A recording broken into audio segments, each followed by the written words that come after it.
माँ शारदे वरदान दो, हमें ज्ञान दो। नमस्कार दोस्तों, बसंत पंचमी की हार्दिक शुभकामनाएं। तो चलिए अब जान लेते हैं कि बसंत पंचमी के दिन हमें माँ सरस्वती की पूजा कैसे करनी है, माँ की आराधना कैसे करनी है। तो देखिए, इस तरह से मैंने जल ले लिया है और एक पीला पुष्प ले लिया है, क्योंकि बसंत पंचमी पर जो है पीले चीजों का प्रयोग करना चाहिए। पीला वस्त्र, पीला फूल, माता का जो हम श्रृंगार करेंगे वो सब कुछ पीले रंग का करेंगे। तो पहले हम एक इस तरह से चौकी लगा लेंगे, उस पर पीले रंग का मैंने वस्त्र बिछा लिया है पहले ही। अब हम क्या करेंगे, इस तरह से पानी में गंगा जल डालकर छिड़काव करेंगे चारों तरफ। इस तरह से छिड़काव करने के बाद थोड़े से पानी के छींटे अपने ऊपर भी डालेंगे और इस पुष्प को नीचे चढ़ा देंगे। उसके बाद हमें माँ सरस्वती की जो है फोटो है या प्रतिमा है, जो भी है आपके पास, आप उसको विराजमान कराएंगे। तो मैं इस तरह से पीले पुष्प को जो है पहले इसका मैं आसन दूंगी माता को। इस तरह से आसन देते हुए हम माता की फोटो को विराजमान कराएंगे। तो मैंने तस्वीर ली है, आप जैसे तस्वीर लीजिए या मूर्ति लीजिएगा, वो माता की बैठी मुद्रा में ही लीजिएगा।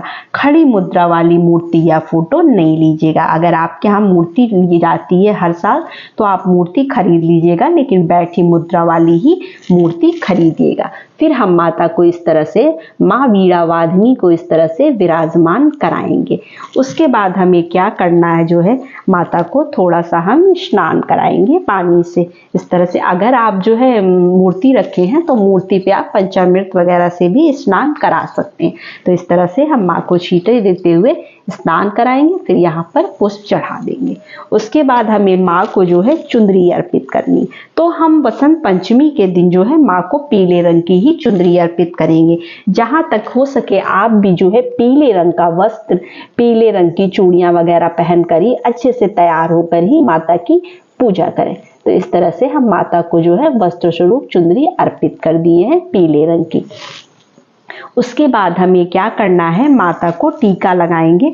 तो हम टीके में जो है माँ को उस दिन हल्दी का टीका लगाएंगे, क्योंकि हल्दी पीली होती है और पीले चीज का विशेष महत्व होता है। तो हम इस तरह से जो है पीले रंग का, मतलब हल्दी से माँ को टीका करेंगे। इस तरह से माँ को आप पीले हल्दी से, हम भी जो माँ को करेंगे उसके बाद खुद को भी हल्दी से टीका करेंगे। उसके बाद आपके परिवार में जो भी बच्चे हैं उनको आप पूजे में जरूर शामिल करिएगा। माँ को इस तरह से टीका करने के बाद हम थोड़े से जो है यहाँ पर अक्षत चढ़ाएंगे, सिंदूर अर्पित करेंगे। इस तरह से थोड़ा सा माँ को सिंदूर भी अर्पित कर देंगे। और थोड़ा सा जो है उस दिन से, चूंकि फाल्गुन मास का भी संवत गढ़ जाता है, क्योंकि होली की स्टार्टिंग होने वाली हो जाती है, उस दिन से संवत गढ़ता है, तो हम जो है उस दिन से गुलाल भी चढ़ाते हैं। तो माँ के पैरों पे इस तरह से हम थोड़े से गुलाल चढ़ा देंगे और अपने घर में जितने भी बड़े लोग हैं उनको गुलाल चढ़ाएंगे और जो है उनके पैर स्पर्श करेंगे। तो इस तरह से हमें पूजा करनी है। फिर हम जो है माँ को थोड़े से पुष्प अर्पित करेंगे। माँ की चौकी को अच्छे से सजा देंगे फूलों से, क्योंकि मुझे थोड़ा फूलों से सजाना बहुत पसंद भी है। और फूलों से जब हम किसी भी चीज को सजा देते हैं तो वो चीज और भी ज्यादा सुंदर लगने लगती है। तो इस तरह से हम माँ की चौकी को पूरे फूलों से सजाएंगे।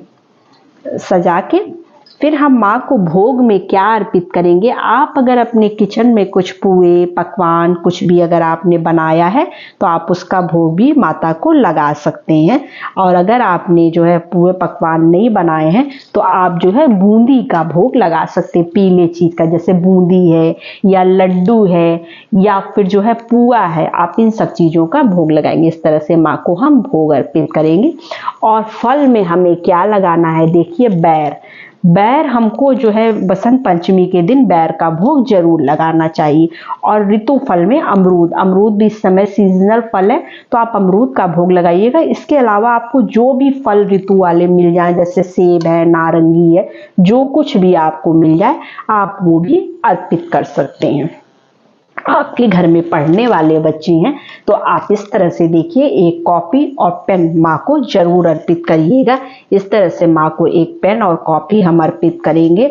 क्योंकि हम विद्या की देवी वीणा वाधिनी की पूजा करना है, तो इस तरह से जो है हम कॉपी और पेन का भी पूजन करेंगे उस दिन, और अपने बच्चों को उस दिन जो है पूजा कराएंगे। और इस तरह से पहले देखिए मैंने पूजा कर ली है कॉपी की और पेन की, और इस तरह से पूजा करने के बाद अब हम यहाँ पर धूप और दीप जलाएंगे। अब धूप, ये बिल्कुल मैंने सरल विधि से आपको पूजा बताई है कि कैसे आप वीणा वाधिनी की पूजा उस दिन कर सकते हैं। सभी लोग माता के पैर छूने के बाद जो है जो भी उनकी मनोकामना है विद्या को लेकर, पढ़ाई को लेकर, या जो कुछ भी उनकी मनोकामना है वो माता से कहें, वो ज़रूर पूर्ण करेंगी, क्योंकि वो ज्ञान की देवी हैं, माँ शारदा हैं, तो वो आपको विद्या प्रदान करेंगी। तो इस तरह से जो है हमें माता की पहले धूप से पूजा करनी है, उसके बाद हम जो है कॉपी को भी थोड़ा सा धूप दिखा देंगे और फिर यहाँ पर थोड़ा सा दीपक दिखा देंगे।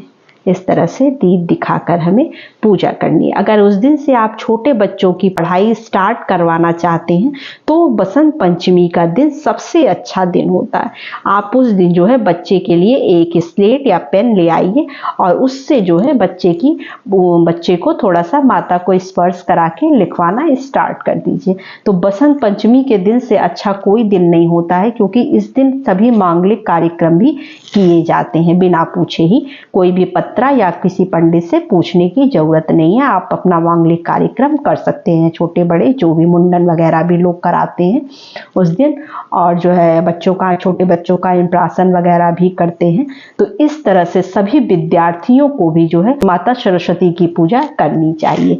तो बस यही छोटी सी वीडियो थी, छोटी सी जानकारी थी। उसके बाद हम जो है इस तरह से चारों तरफ जल को घुमाते हुए जो है माता को इस तरह से वो आचमन करते हुए, और फिर जो है हम इस तरह दीपक जो है पूरे घर में दिखा देंगे, और इस तरह से माता की पूजा हम करेंगे। और दक्षिणा जरूर चढ़ाएंगे, क्योंकि कहते हैं कि दक्षिणा चढ़ाने से जो है पूजा में रही हुई कमी जो है वो पूर्ण हो जाती। तो दक्षिणा आप जरूर चढ़ाइएगा।